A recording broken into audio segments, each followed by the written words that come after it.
Hello everyone, welcome back to my YouTube channel. Today I am going to start 11th chapter of EVS, that is interdependence food chains. So in this video we will study about the meaning of interdependence, how nature maintains a balance, producers and consumers, and what is the food chain and food web. So let's start the chapter. Rahul sits down for breakfast of paratha दलिया and milk. देखिए इसमें क्या है, एक बच्चा है जिसका नाम है राहुल. वो अपने नाश्ते के लिए मतलब नाश्ते में पराठा दलिया और मिल्क लेता है, उसके लिए वो बैठा है. His mother say that such food will give him energy through out the day at the school. तभी उसकी जो मदर है वो उसको बताती है कि ये जो फूड है जो तुम ले रहे हो ये तुम्हें सारे दिन में स्कूल पे एनर्जी प्रोवाइड कराएगा. We all need energy to do our work. हम सबको एनर्जी की रिक्वायरमेंट होती है अपने अपने काम को करने के लिए. Even plants and animal need energy to survive and reproduce to grow. ये जो एनर्जी होती है वो ह्यूमन बींग्स में ही नहीं बल्कि प्लांट्स और एनिमल्स को भी ज़रूरी होती है एनर्जी, जिससे वो अपनी लाइफ को सर्वाइव कर सकें और ग्रो कर सकें. Let us understand how depending on each other can produce the energy we need to stay live. तो चलिए हम लोग पढ़ते हैं कि किस तरीके से सभी लोग एक दूसरे पे डिपेंडेंट रहते हैं एनर्जी प्रोड्यूस करने के लिए और अपनी लाइफ को जीने के लिए. How nature maintain a balance. तो ये जो नेचर है वो किस तरीके से इस बैलेंस को मेंटेन करके रखता है उसको हम लोग पढ़ेंगे. The most common example of interdependence is how animal and human breathe out carbon dioxide which is absorbed by plant to create oxygen which is needed by breathing. तो देखिए सबसे मोस्ट कॉमन एग्जाम्पल जो है interdependence का क्या है कि देखिए एनिमल्स और ह्यूमन बींग्स क्या करते हैं. हम लोग क्या करते हैं, जब हम लोग ब्रीदिंग इन करते हैं तो हम लोग ऑक्सीजन को लेते हैं और ब्रीदिंग आउट करने पे हम लोग क्या करते हैं, कार्बन डाइऑक्साइड को बाहर छोड़ते हैं. तो इसका जो हमारा कार्बन डाइऑक्साइड है जो हमने बाहर छोड़ा उसको प्लांट क्या करते हैं, एब्जॉर्ब कर लेते हैं, मतलब वो खुद ले लेते हैं और हमें ऑक्सीजन प्रोवाइड कराते हैं. तो इस तरीके से हम प्लांट पे और प्लांट हम पे इंटरडिपेंडेंट हो गए. तो वही यहाँ पे बताया गया है. Without plant there would be excess of carbon dioxide. This is why we are always encourage to grow plant. तो बिना प्लांट के हम लोग कार्बन डाइऑक्साइड को मतलब कार्बन डाइऑक्साइड का क्या होगा, यूज ही नहीं हो पाएगा. मतलब हम कार्बन डाइऑक्साइड तो छोड़ेंगे और ऑक्सीजन हमें नहीं मिल पाएगी यदि प्लांट्स नहीं होंगे. इसलिए बोला जाता है कि हमें हमेशा प्लांट्स को अधिक से अधिक लगाना चाहिए. मतलब प्लांट्स के ग्रो करने के लिए हमेशा इनकरेज्ड किया जाता है. Let's we know about what is the meaning of interdependence. Interdependence means the process on depending on each other. From the above example, you can say that plant, animal and humans are all interdependent. तो देखिए interdependence का मतलब क्या होता है, एक दूसरे पे डिपेंडिंग होने की जो प्रोसेस होती है उसी को ही हम लोग इंटरडिपेंडेंस बोलते हैं. जैसे पीछे एग्जाम्पल में हम लोगों ने देखा कि जो प्लांट्स, एनिमल और ह्यूमंस है वो आपस में एक दूसरे पे डिपेंडेंट है. कैसे, हम लोगों को सांस लेना है, भाई जीना है इस दुनिया पे तो हम लोगों को सांस लेना पड़ेगा और हमारे पास ऑक्सीजन कहाँ से आएगी, ऑक्सीजन हमें प्लांट से मिलती है. और हम लोग जो कार्बन डाइऑक्साइड छोड़ते हैं वो हम ऐसे छोड़ेंगे तो क्या होगा, हमारे लिए हार्मफुल है. तो हम लोग कार्बन डाइऑक्साइड किसको देते हैं, प्लांट्स को देते हैं. तो प्लांट्स हमारे ऊपर डिपेंडेंट हुए और प्लांट से हम लोग ऑक्सीजन लेते हैं तो हम लोग प्लांट्स पे डिपेंडेंट हुए. तो इस तरीके से यदि प्लांट्स नहीं रहेंगे तो हमारी जो लाइफ है वो पॉसिबल नहीं है और यदि हम लोग नहीं रहेंगे तो प्लांट्स की लाइफ पॉसिबल नहीं है.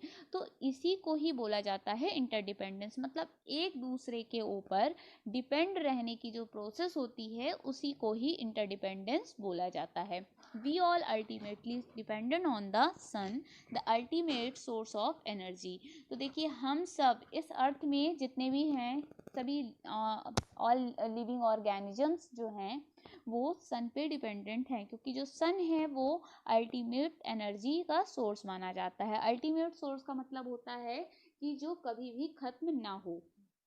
तो आई होप आप लोगों को समझ में आ गया होगा कि इंटरडिपेंडेंस का मतलब क्या होता है. Next is the producers.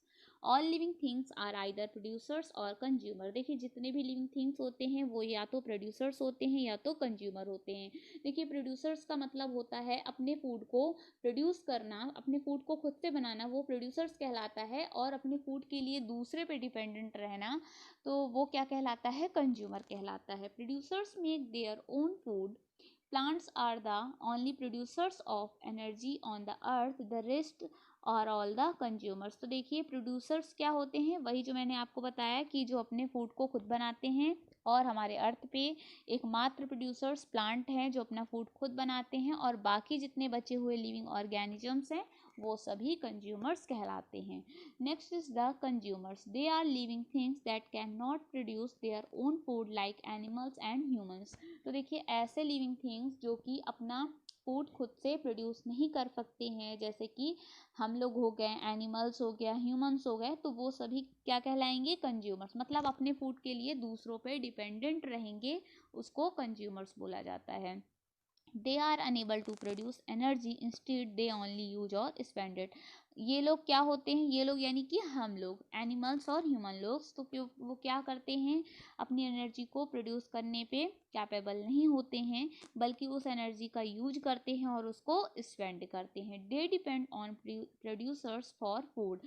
और हम लोग किस पे डिपेंडेंट होते हैं फूड के लिए, प्रोड्यूसर्स पे यानी कि प्लांट्स पे डिपेंडेंट रहते हैं। For example sheep, cow, goat, deer are the consumer of grass. तो देखिए जैसे सीप हो गया, काउ हो गई, गोट हो गई, डियर हो गया, तो ये सब किस पे डिपेंडेंट है, अपने खाने के लिए ग्रास पे। तो ग्रास जो है वो क्या हो गया, प्रोड्यूसर्स हो गया, और कंज्यूमर हो गए ये सारे एनिमल्स।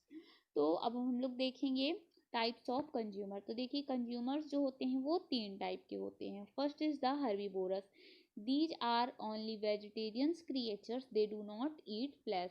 तो देखिए हर्बीवोरस वो होते हैं जो कि वेजिटेरियंस खाते हैं, मतलब कि प्लांट्स वगैरह, पत्तियां हो गई, प्लांट्स हो गई, है ना, तो ये सारी चीज़ों पे ही अपने फूड के लिए डिपेंडेंट होते हैं। वो फ्लैश नहीं खाते हैं। फ्लैश का मतलब होता है कि मांस वगैरह नहीं खाते हैं, उसको हर्बीवोरस हम लोग बोलते हैं। Next is the carnivorous, these are non vegetarians और फ्लैश ईटिंग लिविंग थिंग्स। तो देखिए ये नॉन वेजिटेरियंस होते हैं और ये फ्लैश खाते हैं। They are of 2 types, predators and scavengers. और ये देखिए 2 टाइप्स के होते हैं, जो कार्निवोरस होते हैं वो 2 टाइप्स के होते हैं। एक क्या होता है, प्रेडेटर्स, और दूसरा क्या होता है, scavengers. Predators are powerful and they hunt animal smaller than themself. तो देखिए जो प्रेडेटर्स होते हैं वो पावरफुल होते हैं और वो दूसरे छोटे एनिमल्स का शिकार करके उन्हें खाते हैं। Some carnivore are small and eat what is left behind by predatory animals. और देखिए कुछ कार्निवोर्स क्या होते हैं, बहुत छोटे होते हैं, और वो क्या करते हैं, जो बचा हुआ प्रेडेटरी एनिमल्स का जो पार्ट होता है वो केवल उसी को ही खा लेते हैं। They are called scavengers. तो ये क्या कहलाते हैं, स्क्वेंजर्स कहलाते हैं। मतलब कि ऐसे जैसे प्रेडेटर्स हैं, तो देखिए एक्चुअली मैं आपको बता दूं प्रेडेटर्स क्या होते हैं, लॉयन वगैरह होता है, ठीक है। तो जब ये मर जाते हैं, है ना, जब ये वही यहाँ पे बताया गया, जो प्रेडेटर्स हैं जब वो मर जाते हैं तो उनके मरने के बाद जो उनके शरीर का सड़ा गला जो मांस होता है, तो उसको जो लोग खाते हैं उसी को ही स्क्वेंजर्स बोलते हैं। Hyenas and jackals are scavengers. तो देखिए जैकाल हो गया, हाइनेस हो गया, है ना, ये सभी क्या होता है, स्क्वेंजर्स कहलाते हैं। Third is the omnivorous, some living things eat both vegetarians and non vegetarians food. तो देखिए ओमनिवोरस क्या होता है, ऐसे एनिमल्स या ऐसे लिविंग थिंग्स जो कि वेजिटेरियन और नॉन वेजिटेरियन दोनों खाते हैं, उसको हम लोग क्या बोलते हैं, ओमनिवोरस बोलते हैं। तो ये हमारा यहाँ से जो टाइप्स ऑफ कंज्यूमर है वो खत्म हुआ। नेक्स्ट है हमारा फूड चेन के बारे में। The plant use sunlight for photosynthesis the grow stronger. देखिए जो प्लांट्स होते हैं वो सनलाइट का यूज करते हैं फोटोसिंथेसिस प्रोसेस के लिए और ग्रो करते हैं। The cow the consumer grazes on the grass. और जो काउ है वो क्या है, कंज्यूमर है, क्योंकि वो अपने खाने के लिए घास पे डिपेंडेंट है, ग्रास खाती है वो। The same cow turns producers when it make milk in its body. The child is a consumer when he drink a glass of milk which come from the cow is packed in a box and sold in a milk booth और shop. तो देखिए यहाँ पे ये बताया जा रहा है कि जो हमारी फोटोसिंथेसिस की प्रोसेस है तो इस पे क्या होता है। देखिए जैसे ये सन है, सन को कौन यूज किया, प्लांट यूज किए, तो सन को प्लांट यूज कर रहे हैं और प्लांट क्या कर रहे हैं, फूड को बना रहे हैं जिसे कौन खा रहा है, काऊ वगैरह खा रही है। तो ये फूड जो प्लांट है वो फूड बना रहे हैं, तो ये क्या हुए, प्रोड्यूसर्स हुए, और इसको काऊ खाती है तो वो हुई कंज्यूमर। नेक्स्ट में ये बताया जा रहा है कि अब देखिए काऊ से क्या होता है, काऊ से मिल्क बनता है। तो जब काऊ के मिल्क को कोई बच्चा या फिर हम लोग पीते हैं तो काऊ यहाँ पे क्या मानी जाती है, प्रोड्यूसर्स मानी जाती है। क्यों प्रोड्यूसर्स मानी जाएगी, क्योंकि काऊ जो है वो मिल्क को बना रही है और हम लोग मिल्क ले रहे हैं इसलिए हम लोग कंज्यूमर हो गए। यहाँ पे ये चीज़ बताई जा रही है कि जो फूड चेन की वो लिंक होती है वो बड़ी भी हो सकती है और छोटी भी हो सकती है। मतलब ऐसा नहीं है कि हमने बोला प्रोड्यूसर से प्लांट्स होते हैं तो प्लांट्स ही प्रोड्यूसर हुए। यदि कोई एनिमल्स कोई चीज़ बना रहा है तो वो भी प्रोड्यूसर हुआ, है ना। ऐसा मतलब नहीं है कि प्लांट्स ही हर चीज़ बनाता है, बहुत सारी चीज़ें हमें एनिमल्स से मिलती है तो एनिमल्स भी प्रोड्यूसर की कैटेगरी में हम उसको बोल सकते हैं। और हम लोग यदि उस एनिमल से कुछ चीज़ ले रहे हैं तो हम लोग क्या हुए, कंज्यूमर हुए। तो वही यहाँ पे बताया जा रहा है कि ये देखिए पूरा फूड चेन है। सन से प्लांट ने लिया तो प्रोड्यूसर हुआ, प्लांट से कंज्यूमर ने लिया यानी कि हम लोगों ने लिया, फिर ये भी कंज्यूमर हो सकता है, ये भी कंज्यूमर हो सकता है, और ये वापस से पूरी प्रोसेस चल के पूरी चेन ये इस तरीके से कंप्लीट हो जाती है। This example showed you the process of how food chain is created. तो ये एग्जाम्पल ये बता रहा है कि जो फूड चेन की प्रोसेस है वो किस तरीके से क्रिएट की जाती है। The chain shows how living things depend on the one other. और ये जो चेन है वो ये शो कर रही है कि किस तरीके से हम लोग एक दूसरे पे डिपेंडेंट हैं। And the flow of energy from producer to consumer. और जो एनर्जी फ्लो होती है वो प्रोड्यूसर से कंज्यूमर पे फ्लो होती है। दी चेन कैन बी शॉर्ट और long depending on the number of living things involve in the food chain. देखिए वही बताया जा रहा है कि ये जो चेन है वो लंबी भी हो सकती है, छोटी भी हो सकती है। ये किस पे डिपेंडेंट है कि एक फूड चेन पे कितने सारे एनिमल्स या फिर कितने सारे लिविंग थिंग्स जो है वो इन्वॉल्व है, इनके आधार पे हम लोग फूड चेन को बड़ी या छोटी बना सकते हैं। तो नेक्स्ट है link in a food chain. तो देखिए फूड चेन पे लिंक क्या होता है। A link is a connector in the food chain. तो लिंक क्या होता है, जो फूड चेन को कनेक्ट करता है, यानी कनेक्टर जो होता है वही लिंक कहलाता है। First link is the producers. There is only one producer link in a food chain, usually this is a plant. तो देखिए जो प्लांट होता है वो प्रोड्यूसर होता है क्योंकि ये वन प्रोड्यूसर लिंक है, मतलब ये सिंगल लिंक है फूड चेन का, तो ये प्रोड्यूसर जो है वो प्लांट माना गया। सेकेंड लिंक है प्राइमरी कंज्यूमर। तो सेकेंड लिंक हम लोग किसको बोलेंगे, प्राइमरी कंज्यूमर को बोलेंगे। These are the first consumer of the producers. All vegetarians are herbivores, animal are primary consumer. They could be as teeny as caterpillar or large as an elephant or a giraffe. तो देखिए first consumer क्या कहलाते हैं, producers पे dependent होते हैं। ये vegetarians हो सकते हैं या फिर हर्बीवोरस एनिमल को खा सकते हैं, और ये छोटा भी हो सकता है जैसा कि एक कैटरपिलर हो गई, और ये बड़ा एनिमल भी हो सकता है जैसा कि एलिफेंट या जिराफ हो गया। Third link that is secondary consumer. तो देखिए थर्ड लिंक हम लोग किसको बोलते हैं, सेकेंडरी कंज्यूमर को बोलते हैं। These are flesh eating consumers और carnivores. They consume the primary consumers, lion eat zebras और स्पाइडर ईट फ्रूट फ्लाई। तो देखिए ये वो कंज्यूमर्स होते हैं जो कि फ्लेश खाते हैं या फिर कार्निवोर्स हम लोग बोल सकते हैं, और ये प्राइमरी कंज्यूमर को कंज्यूम करते हैं। जैसे लायन जो है वो जेब्रा को खाता है और स्पाइडर जो है वो फ्रूट फ्लाई को खाती है। Fourth link is the tertiary consumer.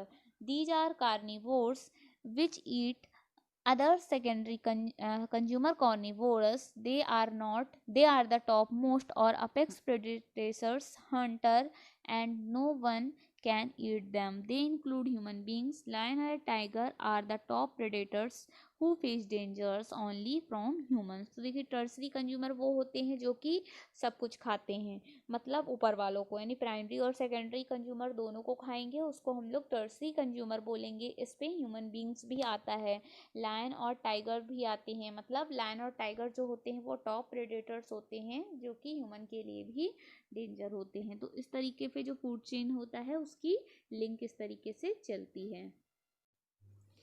Next is the other members of the food chain. अब देखिए फूड चेन के कुछ अदर मेंबर्स भी होते हैं तो उनको भी हम लोग जानते हैं। First is the डेट्रीटिवोरस।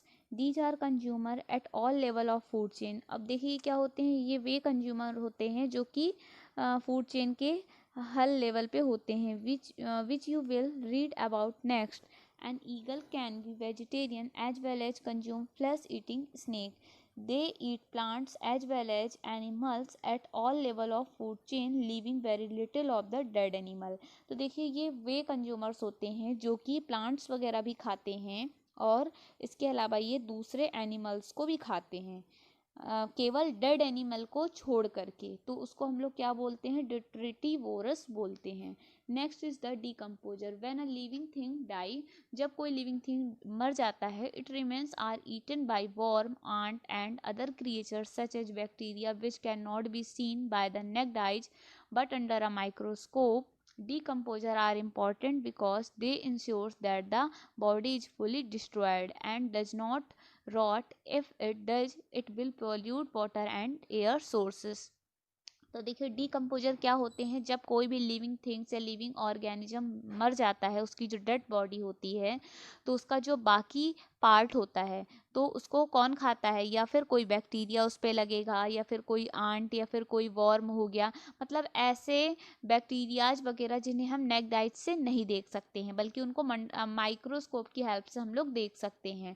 तो उनको जो खाते हैं डेड बॉडी को, तो उसी को ही डीकम्पोजर बोला जाता है। डीकम्पोजर जो होते हैं वो हमारे लिए बहुत ज़्यादा इंपॉर्टेंट होते हैं क्योंकि ये हमारी बॉडी को फुल डिस्ट्रॉय कर देते हैं, है ना। और यदि ये नहीं करेंगे तो क्या होगा, हमारा जो वाटर है, एयर, एटमॉस्फेयर है, वो पूरी तरीके से पॉल्यूटेड हो जाएगा। इसलिए डीकम्पोजर का होना बहुत ज़्यादा ज़रूरी है। After it is decompose the body mixes with soil and offers nutrients to the plant and food chain continue. तो देखिए जब डीकम्पोज हो जाता है कोई भी बॉडी, तो वो जो बॉडी होती है वो कहाँ मिल जाती है, सॉइल पे मिल जाती है, और वो प्लांट्स को न्यूट्रिएंट्स देने पे उसके मतलब उसकी जो ज़रूरत है वो प्लांट्स में सॉइल में मिल करके न्यूट्रिएंट्स बन के प्लांट्स को देती है, और जो हमारा फूड चेन है वो कॉन्टिन्यूसली चलता रहता है। तो इस तरीके से हमारे एटमॉस्फेयर पे हमारा जो एटमॉस्फेयर है वो क्लीन बना रहता है और ख़राब नहीं हो पाता है। नेक्स्ट है food webs. A food chain is the simplest way to understand energy flow on the planet. देखिए फूड चेन जो है वो हमारे प्लैनेट में एनर्जी फ्लो को समझने के लिए बहुत सिंपल सा वे होता है, but in reality this flow is actually not so simple. लेकिन रियलिटी पे ये सिंपल नहीं होता है। There are many food chains and these are interdependent on each other. This mix of food chains or eating pattern is called a food web. तो देखिए ये इस तरीके से यहाँ पे फिगर पे दिखाया गया है। फूड वेब क्या होता है, एक्चुअली पे बहुत सारे एनिमल्स का एक जाल होता है जिसको हम लोग वेब बोलते हैं। तो देखिए क्या है, लॉयन है ना, जैकॉल हो गया, मतलब ये देखिए एक्चुअली पे होता क्या है, देखिए इस तरीके से होता है ये, जैसा ये हो गया ग्रीन प्लांट। अब प्लांट को कौन खाएगा, माउस खाएगा, है ना। माउस को कौन खाएगा, रैबिट खाएगा। अब यहाँ माउस को आउल भी खा सकता है, माउस को स्नैक भी खा सकता है। मतलब एक एनिमल को बहुत सारे लोग जब खाते हैं तो वो पूरा एक जाल टाइप सा बन जाता है जिसको ही फूड वेब बोलते हैं। देखिए जैसे स्नेक है, स्नेक को कौन खाएगा, काइट खाएगी। ये आउल है ना, ये माउस को आउल ने खाया, यहाँ पे माउस को रैबिट ने खाया, फिर रैबिट को कौन खाएगा, जैकाल खाएगा, या फिर वाइल्ड कैट भी खा सकती है। तो इस तरीके से ये पूरा एक स्ट्रक्चर जाल टाइप सा हो जाता है जिसको हम लोग फूड वेब्स बोलते हैं। तो इस तरीके से ये जो हमारा चैप्टर है वो कंप्लीट हुआ। आप लोगों को चैप्टर समझ में आया होगा, तो प्लीज़ यदि अच्छा लगा तो चैनल को सब्सक्राइब करें और वीडियो को लाइक करें। Okay, thank you so much.